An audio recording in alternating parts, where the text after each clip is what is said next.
Jonny, welcome to the Sanctus podcast. Thank you. Thanks very much. Thanks for having me. Yeah, how are you doing? Not bad. Not bad. A little bit tired, if I'm honest. Today, a little bit tired. Been a busy few weeks, but yeah, I'm alright. You? I'm good. Yeah, I'm good. I mean, we could go into that question for hours and hours, couldn't we? Yeah, we could actually analyse. Yeah. Yeah, but I just wanted to start, I suppose. I know a little bit about you and your story. We've met a couple of times now, but for anyone watching or listening that maybe doesn't know Jonny Benjamin, MBE, could you tell us just a short summary of you and what you've been up to for the last few years in relation to mental health? Sure. So I guess I kind of started a few years ago now, around my mid-20s. So I'm 31 now. So it was in my mid-20s when I started vlogging, and then I went on to make a couple of documentaries. One was about me trying to find a guy that stopped me when I was suicidal on a bridge and trying to find him. And yeah, since then really I've tried to be as active as possible within mental health and doing talks, kind of businesses, schools, universities. My big passion is young people in schools, and we launched a mental health workshop in schools 2 years ago. So that's kind of my big focus at the moment. Mm-hmm. And you touched briefly on, I suppose, the story that you're known for, Man on a Bridge. Yeah. So that was, if I'm right, your friend now, Neil, who kind of talked you down. Yeah. In a pretty important moment for you in your life, I suppose. Yeah, and It's funny now because obviously we're good friends and we work together now as well, and obviously I can't forget what he did, and I don't forget what he did, but kind of sometimes I have to remind myself this is just where we've come from. And I think there was one point actually, we did the London Marathon in 2017, and there was one point when we ran underneath the bridge where we met all those years ago, and that was a real moment for both of us when we were just look where we started, look where we are now. Because sometimes when you just go through the day-to-day of normal life, going on trains here, there and everywhere and giving our talks, and then, you just kind of get into a routine, and sometimes I have to really think back to, because that feels, I'm in a really different place now. I still struggle, but nothing. I'm a really different place to that day on the bridge, and sometimes it feels like I was a different person then. It feels like a different life story, if that makes sense. So it's a strange one. Yeah, it's a strange one. But I'm very lucky. I'm really lucky to be where I am. What an incredible story, an incredibly special relationship as well with someone, which is almost so unique to you and Neil, which is amazing. It is. It's incredibly unique and really special. And the thing is now, actually, when we talk about this a lot, we're so involved in our work, which is great, but sometimes we forget. We still have a friendship. We need to maintain that, and we try and do things socially as well. Like he did a barbecue for me the other week, and do you know what I mean? And that's really important because I'm sure you know what it's like. You can do this 24/7. Because if you're passionate about something as well, and we're both so passionate about mental health, this can kind of you just forget almost that you've got a world outside of this. I think there can certainly be a case for too much mental health, which can go too far the other way. You can almost consume or cover up. And again, you can lose sight of yourself for your job, which often causes to so many other people's mental health issues with their mental health, and it can happen again when you work in mental health. I feel like with you here, there's so many different avenues and roads we could go down. I'm already I'd love to continue to explore the importance of relationships in your life, how big it is to have someone who you're close to, and Neil and friends and family and many other people that can affect our mental health. But I suppose for us, and one of the reasons we started chatting was I suppose one, for you not to just talk about this one story of being on a bridge. I think we wanted to try and see what else we could kind of cover. And as you know, this month throughout Sanctus we're talking about masculinity. And you're a guy. and I'm a guy. Yeah. And just out of interest, like when we kind of got in touch and said we were covering masculinity and sexuality, what out of that was it that like resonated or kind of spoke to you and made you want to do this? Well, I think both of those areas, masculinity and sexuality, have been such a kind of big part of my life and my mental health issues. Now, you know, I am in a place where I'm gonna be honest, I still sometimes struggle with sort of my masculinity, my sexuality as well. But I am in a really different place to where I was, you know, when I was in my teens, like when I was struggling with both, you know, feeling unmanly, is that a word? Do you know what I mean? Because it can be. Well, it is now. You know, struggling with depression and having to cover up everything I was going through, you know, the emotions, the self-harm, because it wasn't very manly, so having to cover that up. And then with my sexuality, having to cover that up as well, because, you know, I come from a Jewish family and being gay is not really accepted. So having to cover that up, and then finally now being out, do you know what I mean, and just being open, it's a really important subject for me, because just the thought of other people going through it, you know, other particularly young people going through those difficulties, those conflicts with their identity, it's being a teenager particularly is so hard, but to have to then on top of that, you know, struggle with you know, how masculine you are and how your sexuality, I think it's just so hard, and I just don't want anyone else to go through that, really. Is that what's the most kind of vivid for you then, that memory of maybe being young teenager and having to kind of, like, you mentioned that covering up and hiding certain parts of yourself, is that what it was like for you? Massively. It was, I've just literally a few weeks ago, I published my first book, and during my first book, I went through all my old diaries, because I kept a diary every day when I was a teenager, and that was really hard to read, because I was really unhappy. I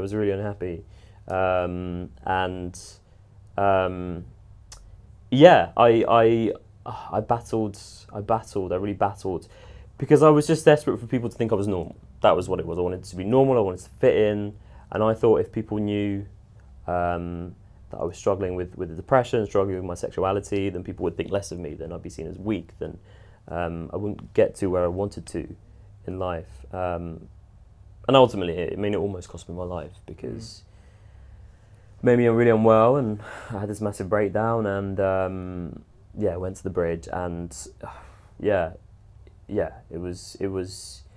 was that covering up, that was and when I finally, in my mid-20s, finally began talking about these different issues, I remember the weight that came off my shoulders. I literally felt like a physical weight that came off my shoulders when I was just like, look, this is who I am. So it's just a really kind of sort of important area for me.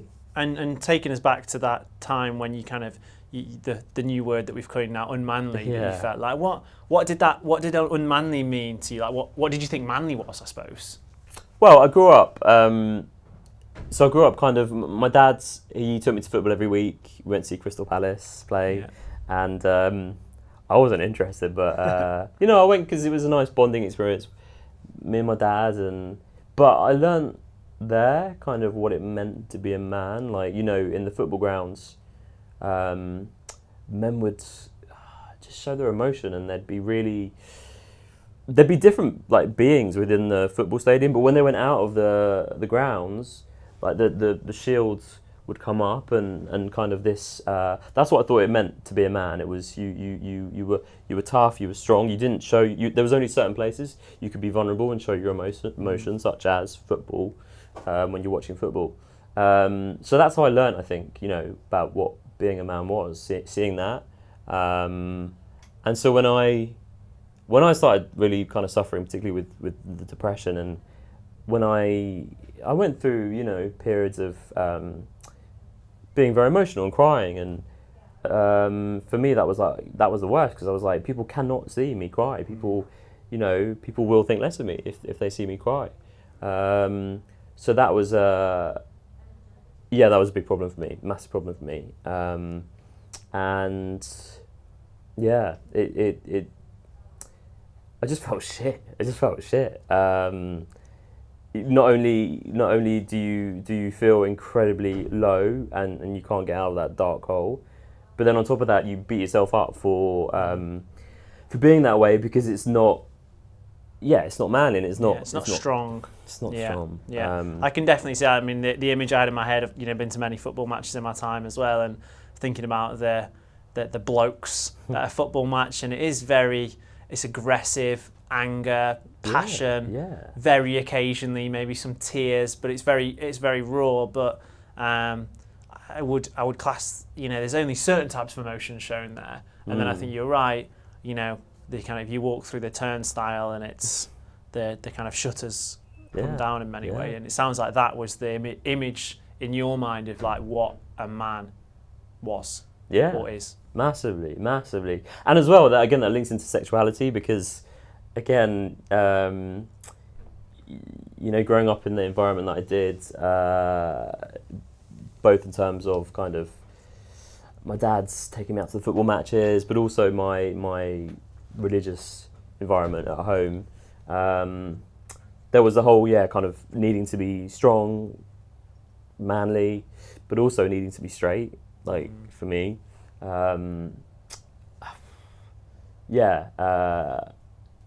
It just felt like there was no choice in the matter really growing up. Like I had to be strong and I had to be straight, and that kind of fucked me up growing up. And I'm thinking again about the football match. I don't think either of us are kind of saying that all football fans are bad or anything like that, but I think we're just using it as an analogy. I'm just thinking, some of the language used in football, if someone goes rolling over when they bad tackle, you pussy, all of that. Massively. That can't have helped. No, massively, and a lot of it I think is subconscious. Subconscious. You don't realise. I just know that there were periods in my teenage years that I can really vividly remember when I was like, I felt the weight kind of like drop on me. I was like for example, I was actually in synagogue, and the rabbi was giving a sermon and talking about how wrong it was to be gay, and I remember that really vividly because I felt this burning guilt. And so there were periods that I remember of my teenage years where, I had these real horrendous, pangs of guilt, of shame, of kind of disgust in myself. It's a horrible kind of existence, really. Because you don't understand it. You just don't understand. You feel like you've done something wrong. I felt like I was being punished for something because, both in terms of my masculinity and my sexuality, I was failing, and I thought what am I doing wrong? I didn't understand growing up, but I just thought there's something that I'm doing wrong. I'm being punished for something, and I'm essentially a bad person, which is horrible. and I'm really struck by both of those images of the church, the synagogue in this case, and the kind of football stadium, which have both got a lot of people in them. Like they're both kind of, in many ways, football stadiums is like a religion to a lot of people, isn't it? Yeah. And you kind of feeling as if you're basically being told how to be. This is it. And not feeling like you are. It's like someone imagining like something's kind of squashing you, like you might have squashed Play-Doh and trying to mould you, and you're like, I can't be that way. But you feel, sorry. I'm just saying, and you didn't want to mould almost. No, I didn't, but I felt I had to. Yeah. Growing up, I wasn't really rebellious. I was kind of a grade student. I always conformed. So, but it got harder like throughout my teenage years when I was like, particularly when I went to university, and obviously, people start, trying to set you up with other people, and I had girlfriends and stuff, but I don't know. I think I was fooling myself for quite a long time. More because of other people. I just wanted, and I've always been like that. wanting to fit in, wanting to appear good in other people's eyes and conform and not be. Back then I thought out of the ordinary. I mean, now it's so different because obviously, you know, like things like the internet, I think, and so many role models now. But back when I was growing up, there was well, the internet was rubbish. But we didn't have those role models that we do now in terms of, well, masculinity and sexuality, I think. And I hope now, for teenagers, for young people, the internet has allowed them to know that they're not alone. I think that was just knowing that you are not alone. I think that's so important, as I'm sure you can relate to. And in terms of, so obviously you sounded like from an early age, like you know that, you know, you got these feelings inside of like who you are, both from maybe like a mental health standpoint and also a sexuality standpoint, which sound kind of, I'm sure they're linked in many ways. Massively. And then so even through uni, were you kind of repressing those parts of yourself still? Yeah, uni made it even harder actually. In my head, I thought university was gonna solve everything. Did you go to university? Yeah. For me, like I was really struggling, particularly in sixth form, but I was like, it's okay, I'm gonna go to university, I'm gonna have a fresh start, it's all gonna get better. And I held on to this for a long time. But then when I went to university, it was great, like the first few days were great. I was like, I've left all my demons behind at home and this is a fresh start. But then I think I was like the fifth day I was like rock bottom again and everything was like coming back up and I was like, I haven't left everything at home and I've really, I what am I going to do? University kind of exacerbated my struggles with my identity, I think. You know, there's just so many people, there were so many people at university and this person is introducing you to that person and you go on all these nights out and kind of, I really struggled with fitting in and being myself and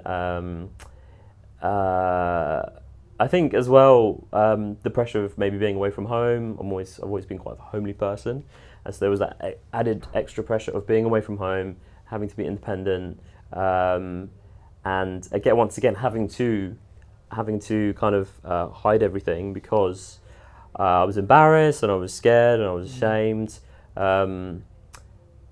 University I think tipped me that literally tipped me over the edge, and I ended up having a breakdown in my third year, in my final year. I just well, actually, I had my breakdown because well, I finally explored my sexuality when I was in my third year of university, and that tipped me over the edge because I felt a lot of guilt and shame, and religion actually kind of played into it quite a lot. I just had this enormous disgust in myself and it just sent me into psychosis and it was awful. So yeah, university for me was, but no regrets because, you know, if that hadn't have happened then, you know, I might still be, I don't know how, but I might still be repressed and kind of keeping everything, well, I don't know. I think there would have been a final kind of tipping point. But university for me was the tipping point. Well, I think you said earlier that you couldn't even recognise yourself. So it sounds like if you'd not had that as horrendous as I'm sure it was, like all those feelings and the shame and the guilt coming up, if you'd have not had that, then you might still be kind of living your life as someone else almost. Yeah, and if I'm completely honest, I know people that are living life as not their true selves. Particularly coming from religious Jewish backgrounds. I know people, and that I obviously wouldn't ever out them, but that makes me really sad because you know they. I'm 31 now. That my friends are 31, and they're still. Some of them are still keeping it repressed, keeping it kind of hidden, and I know what that does to I know it does to people. It's so hard. It's so hard to not be allowed to be yourself. Well, I can certainly relate to. I think you mentioned we're talking about identity really a lot of this conversation. I think and I think I can certainly relate to a bit of a crisis for me it's a kind of an existential crisis of like, who am I? Yeah. Like, what am I all about? And for me, I'd put a lot of my identity into building a business, and then I shut down the business and it failed, and there was a big hole in my chest and this real emptiness of like, who am I? Like, how have I been living my life in the last 3 years? I can't even recognize myself. Now that was really hard for me because it played with my mental health, felt very anxious, panic attacks, and I'm a straight white guy, right? Yeah. So actually, I've got it quite easy, really. And even still, that was then hard for me to kind of come out, be vulnerable, talk about my mental health. So, of course, yeah. In a world where, yes, obviously, the LGBT community in a place like London is much more accepted. We've got some real like icons that are kind of making it much easier for people to be open about their sexuality in many different forms and gender now and everything. That must be doubly hard, because not only you got these issues with your mental health where it's like, I'm feeling like this and I don't know where to go, but secondly, there's also a big part of my identity that I'm not able to express. Yeah. I mean, and that's because again, as I said earlier, you want to fit in. You just want to. I think I'm sure I speak for many people. You want to make your family, your friends proud of you. You want to make them think that you're doing well. You want them to see you doing well and succeeding. I mean, that's natural. And then if you feel like you're not, and you feel like you're crumbling, and you feel like you're failing at that, then I mean, it's just and you're not being able to talk about it. That's the worst, because you're too ashamed and too embarrassed. I mean, it's a horrible place. It's a really horrendous place to be in. I don't wish it on anyone at all. It's no one. I don't think, unless you've been there, you just don't know what it's like really to have that. I guess that kind of having to hide your true identity. What's really going on for you? Unless you've been there, you just don't know what it's like, I think. Yeah, what's it taken for you to feel more comfortable with your kind of identity, and as part of that, like your masculinity and your sexuality? I think it took two things really to kind of get comfortable with who I was, and that was coming out to friends and family and having their acceptance.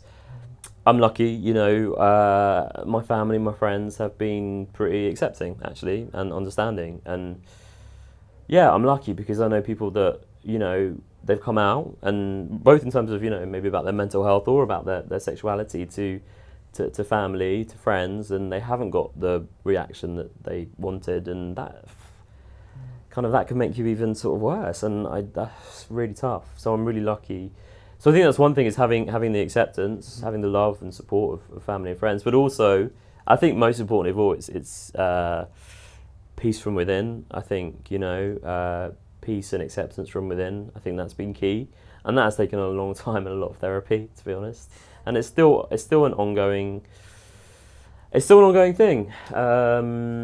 But yeah, finally, I think it was kind of in my late 20s when I finally began to really feel accepting and at peace with my identity, both in terms of my masculinity and my sexuality. There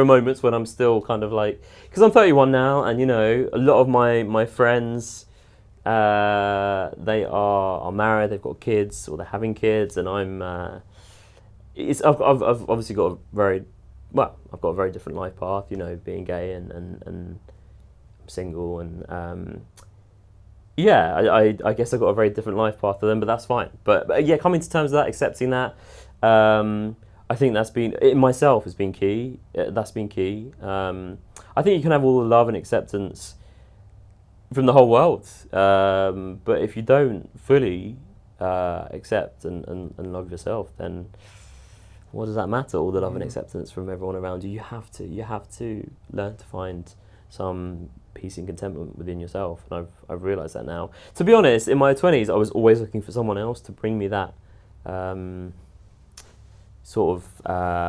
bring me that acceptance. You know, I always said to myself in my 20s, if I just find someone else that will take me for who I am, then I'll be fine. And, you know, now I know that's not the case. Like, I can't, even if I have unconditional love from a partner, if I don't have unconditional acceptance within myself, then it's just not going to work. So particularly in the last couple of years, I've been trying to really focus on acceptance in myself, and I have something called CFT, which is compassion focused therapy, which is all about developing kind of more self-compassion, self-kindness, and that's been a real kind of revelation actually to me. Been really helpful.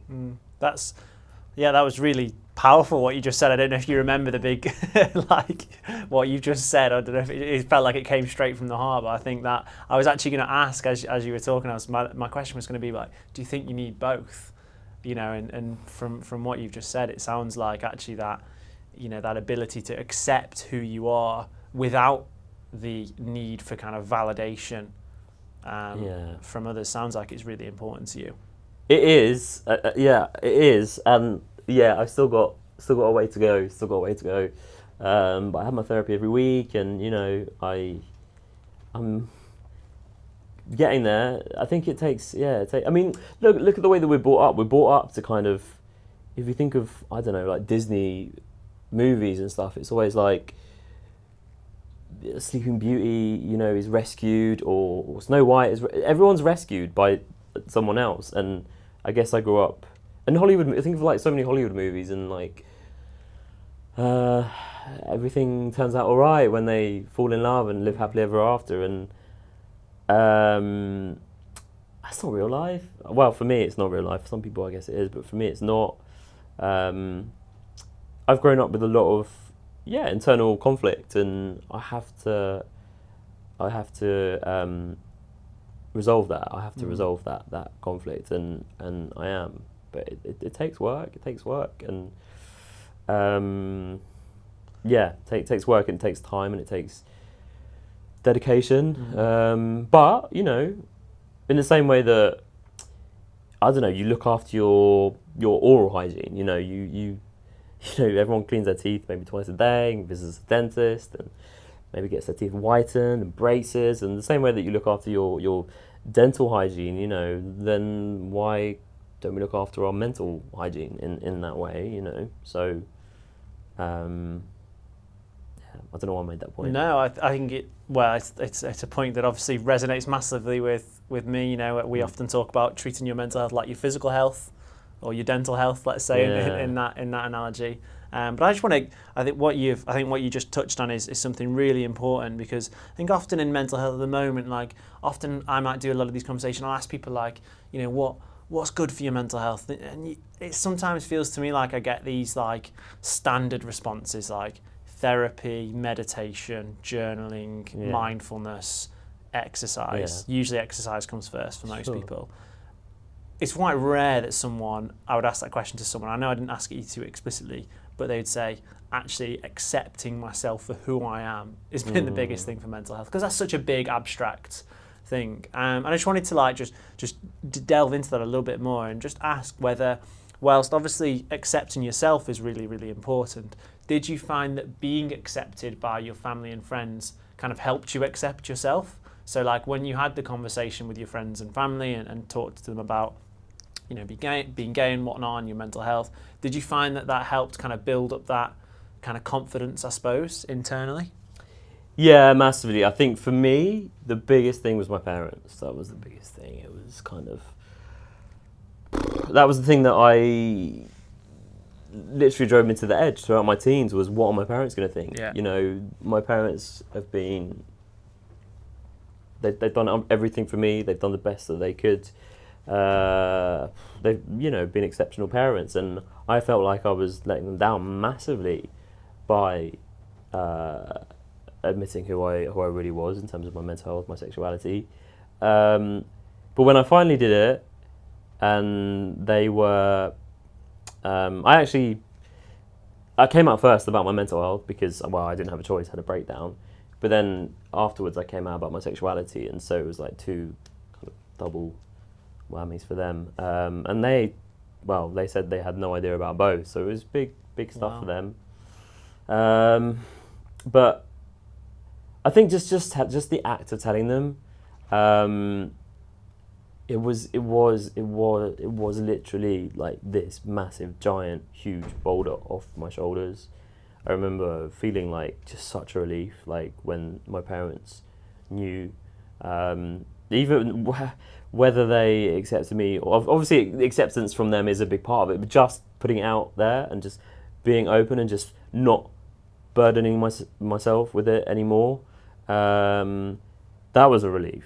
I mean, luckily they were, well, it's taken time. It's taken time for them to really accept, particularly my sexuality, because, you know, a lot comes into it, like Jewish religion, and, you know, that's tough. But yeah, and then, you know, telling my brother, that was a big thing. And my brother, he's 10 years older than me. He literally just shrugged his shoulders and was like, yeah. I was like, I've held on to this for like so many years. It's caused me to go to hell and back, and that's all, just a shrug. I mean, it's great. Like, it's great. It's great that he had that reaction, but just it's like, why did I cause myself this torment? That's what I said to myself. Like, why did I torment myself for so many years when, that's the reaction that I got. But yeah, I think getting the love and acceptance from family and from friends, that helped a massive amount for me to begin to accept myself. Even my friends, like, I don't know why, in my head I built up that they would, disown me, or kind of take a step back from me when I said about my mental health, my sexuality. I don't know why. Looking back, I remember particularly telling my university friends, and being petrified about telling them. And now sitting here, I'm like, why? Why did I don't know why I built it up in my head that they would have a negative reaction. But somehow in my head, I built up that everyone would have a negative reaction, and no one did. And yeah, getting their love, their acceptance, their support, just that made a huge difference for sure. The story of your brother reminds me of a similar story with I started to have panic attacks, and I was like, I got to the point I was like, I'd not talked to anyone about how I was feeling, and I'm going to have to tell someone. I'm like, I can't function. I was like, I'm going to tell my housemate. So I go back to the flat, tell my housemate we're having like a cup of tea or something, and he literally similar kind of just shrugged his shoulders and went, I think you're a bit stressed, mate. Right. That was it. And like, I was almost pissed off with him, but I wasn't, because I was actually, it was quite like a liberating feeling to feel like, actually, James, the person that's kind of judging you for this is you, really. So yeah, it was just a similar experience. And then I was just interested in, just for anyone listening who might, or watching, who might feel like, gosh, there's a big part of my life that it would kind of help my mental health if I was to have a conversation with someone close to me about, like, how did you have that conversation? Did you just sit your parents down? Did you say, we need to talk? Like, sort of practically, how did you do it? Well, to be honest, with my parents, it was my psychiatrist. I finally came out to my psychiatrist, and my psychiatrist was like, right, we have to tell your parents. And I was like, no way. And he was like, if you want to get better, then you have to talk to your parents. And my mum was actually in the waiting room. She was waiting for me, and so the psychiatrist went out and called my mum in, and I told my mum in the psychiatrist's office. Wow. It's a bit weird. But I think what helped was someone pushing me to do it, gently. But it was a year actually in between telling my parents and telling my brother, because I was so scared. And no one was pushing me to do it. And I think, yeah, whenever I've had issues that I've had to talk to people about, having someone else kind of push me, particularly with parents, is useful. But obviously, you need to tell that person in the first place, and then push you got to tell someone. You got to tell someone. So yeah. I mean, I think for me, what's helped was reading about other people's experiences, and I think again now we've got the beauty of having the internet, and so many people sharing their stories, and just listening to or reading about those stories and how people came out or overcame, or just knowing that, particularly like role models. I think if you've got a role model out there, whether it's sports, music, whatever it is, there's loads of role models now, and just getting inspiration from them really. I always try and read as many kind of personal experiences, particularly around mental health and things like coming out, because it gives me inspiration to talk when I need to talk. It's hard to muster up the encouragement within yourself, but when you read other people's, I think reading people's stories is so powerful, and hopefully will inspire you to then go and have that conversation yourself. So read as many stories and blogs and watch as many vlogs as you can about people that have had to come out about something and overcame as a result.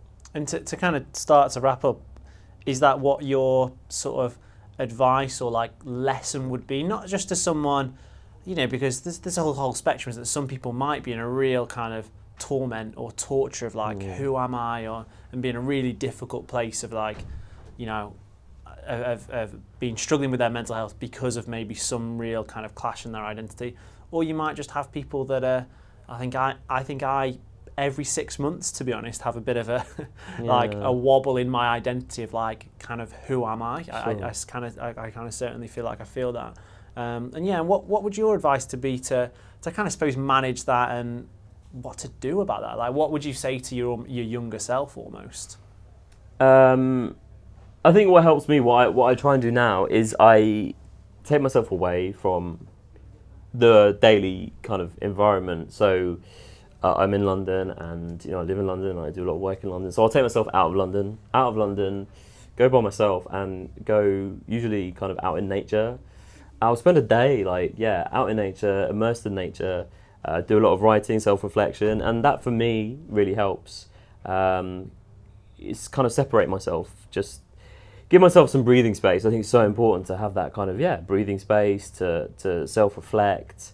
I mean, all the answers, everything is in here. It's just bringing it out really, and I think it's important to have a regular practice of really sitting down with yourself and kind of seeing what's going on, and trying to find some kind of resolution within yourself. And I often find that through writing. So I kept a diary every day growing up, and I'll still keep this diary when I have those days of self-reflection, when I go out of London, when I go for a walk in nature, and then I'll sit down and I'll write everything that's going on. And there's usually a lot of shit that's going on, and but within the course of the writing, I come to sort of resolutions. So I encourage people to take time out for themselves and to do some self-reflection and to write. I think because we're so used to now texting or emails, or it's weird actually when I sit down and write. It feels weird, like to have a pen, paper, like feels weird. But actually, it's kind of like a ritual now, which is quite. I think we all can do with those rituals. So but having regular time to do that, not just once every 6 months or a year. Trying to build that into, just as you would build in sport, maybe if you're into sport, or arts, if you're into arts, into your kind of life, you should build in those times for self-reflection. It can really make a difference. And I certainly agree that the answer is within us all, and the more time we take for ourselves to kind of find it, the kind of more space we take for that, then the better off our mental health will be. Absolutely. I think. But we're not encouraged to. That's the thing. We're not encouraged to. We are encouraged to maybe go to the gym physically to improve ourselves. You think on like the high street, how many times you've been given out flyers for gyms, or how many posters there are for different, gyms, and like people with their 6-packs, and we're never encouraged to do that in terms of mental health. No. Where's that kind of the positive images when it comes to mental health? And I know that's obviously what you're trying to do. I would say it's right here, and I think everything you've just said is a real kind of. It's better than any kind of flyer on the roundabout or the tube station. I think the story you've just shared is a real is an amazing story to hopefully inspire, or just to get people to think about what they can do for their mental health every day. So thank you so much for sharing it with us, and thanks for coming on the podcast. Thank you. Thanks very much. Cheers, Jonny. Thank you. Thanks.